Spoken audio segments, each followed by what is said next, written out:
So how special was it for you to then come back to Oldham and become the manager?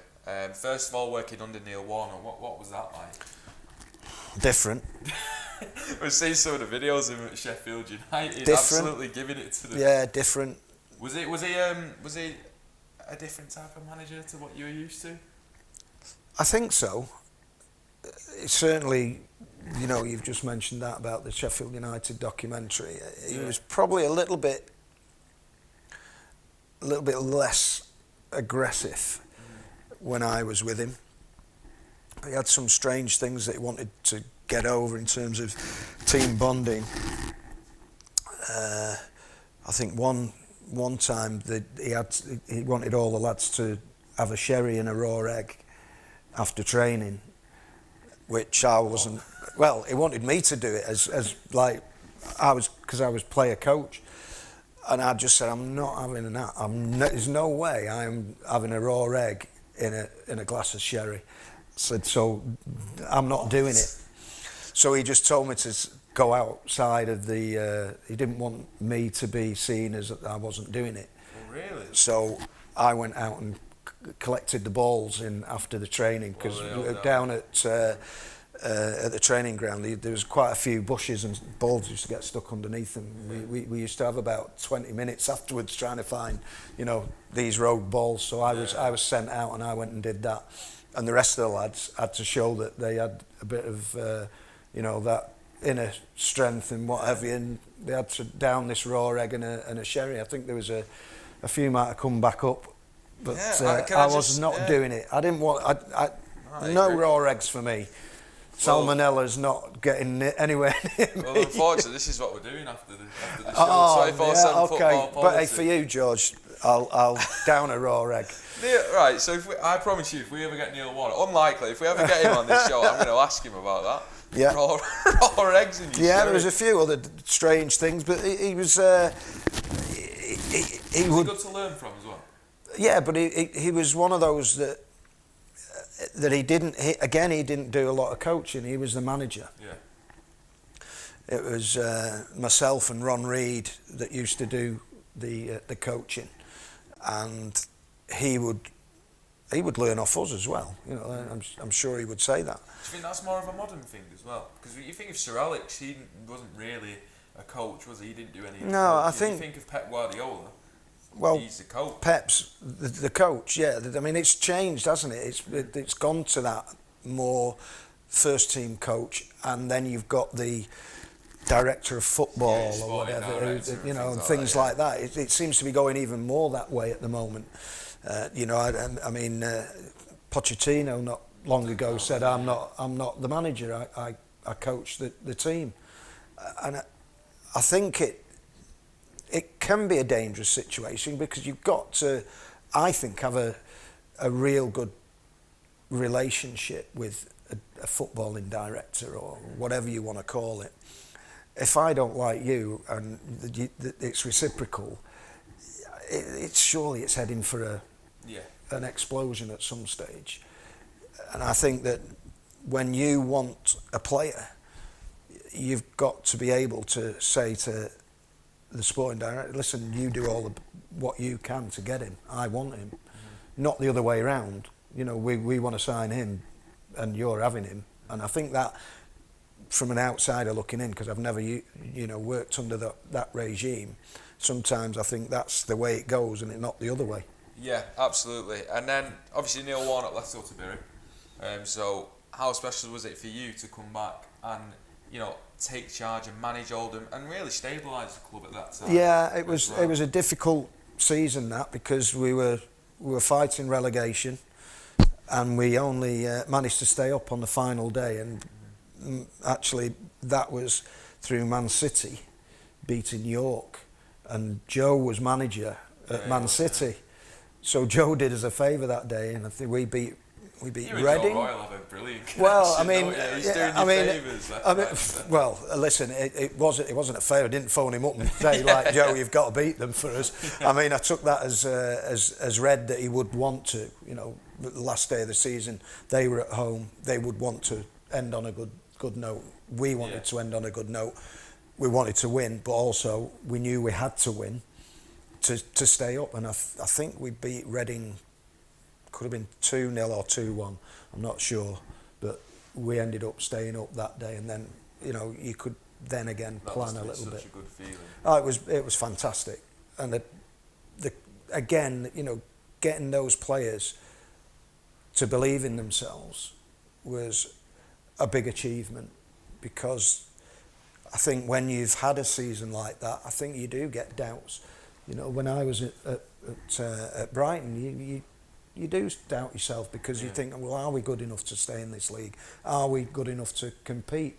And I think you get those things as a player. But, you know, every player, not, you know, you talk about people say, oh, he's a confidence player. Every player thrives on confidence. It's not just, you know, some maybe thrive on it a little bit more. But you've got to then try and build them up for the next season, and hopefully we did that. How did you find that transition from going to a player to being a manager? Did you have to change any bits about your personality, or what type of manager were you? Oh yeah, you know, you have to change. There's no doubt about that. You know, you can't be everybody's friend again. You've got to be. But I felt that I was still a friend to them, but they knew where the boundary was. They knew that I was the manager as well. I mean, I put my hat in the ring a couple of years earlier when Joe left, and Sharpie got the job. And looking back now, I was disappointed I didn't get it, but I know through what he went through, I would have found it a lot more difficult then, because I really did have a lot of friends in the dressing room there. You know, it was a tight-knit dressing room, and I couldn't have gone from being the player in the dressing room to the manager, and that's exactly how I think Sharpie found it. It was difficult. This time I'd been coaching. I was part of the coaching staff, Sort of like so they had that Yeah. that standoffishness, if you like, where they knew where the boundary was with me, and going in as manager, they knew I was different to Neil, because my persona's totally different, and there wasn't going to be me ranting and raving at them unless I felt that it was needed. I always felt that if I came in after every game, after them being beaten, and I was, you know, banging on about things and not being constructive, I know as a player myself, and sometimes when Neil was banging on, I could see the players would go as though like, oh, God, not again. So there's times when you need to give them that rollicking. I'm not sure you can do it nowadays, to be honest. Yeah. But it had an effect. I always felt that, wow, we must have been bad today if Joe gave us a volley, because he would be constructive in his criticism, and I took that into my management career. There was every single different manager I played under and was associated with. I think I took bits out of, but I think Joe was probably the big chunk. Main influence, yeah. Coming back to Oldham, what do you make of the current situation at the club with, you know, Lemsingham, all the stories coming out about him? Your personal friend Frankie Bunn last year was there. They've gone through 3 managers, Pete Wild, and you know, there's a lot of tension and that divide between the ownership and the fans. What do you make of it? Firstly, I've got nothing against the owner, nothing against him, but I think the way he goes about his business is wrong for the football club. If you want to get the best out of the football club, you've got to give a manager time, or a coach, or whatever you want to call them nowadays, time to get his stamp on the team, to get his ethos into his ethics, the way he wants to play. And changing that every 3 months, 2 months, whatever it is, doesn't give players the chance to bed in and get the mindset right. And I think that's my biggest qualm, that they don't get the chance to do what they want to do. It was like, it reminds me a little bit of Cellino at Leeds. You know, how many coaches, managers he had. Yeah, you know, so much control. At Cagliari, I think he had 32 in 36 years. Yeah. Wow, I mean, how are you going to get any continuity? Exactly. You know, and I think that's what we've got to change at Oldham, is get a bit of continuity, give somebody at least a season, or you know, I know that if things are going really badly, listen, you're under pressure to get results, and the coaches or managers would be under pressure, but you've got to give them that initial time to get the players to play the way you want them to play, and I don't see that happening at the moment. In terms of Oldham, they've had a pretty poor start to the season, obviously. The Forest Green game was always going to be hard, wasn't it? But that Crewe game at home, a lot of the fans saying they played appallingly. Are you worried for them this season, in terms of bowing out of the Football League? I think they've been like that for a while, haven't they? You know, unfortunately, you know, they've flirted with it for a few seasons. They've got to do something, you know, this season. Again, it won't. I don't think it will happen. I don't think it will get any better if Laurent is carted off. If they believe that he can do something, let him try. Let him do it. You know, his credentials. I mean, his former Monaco manager or coach, he's got to have had some good experience. You know, it can't be a duffer. You know, but you've got to be able to give him chance. The only problem, a big problem, I think, is that I know there's quite a few French lads there.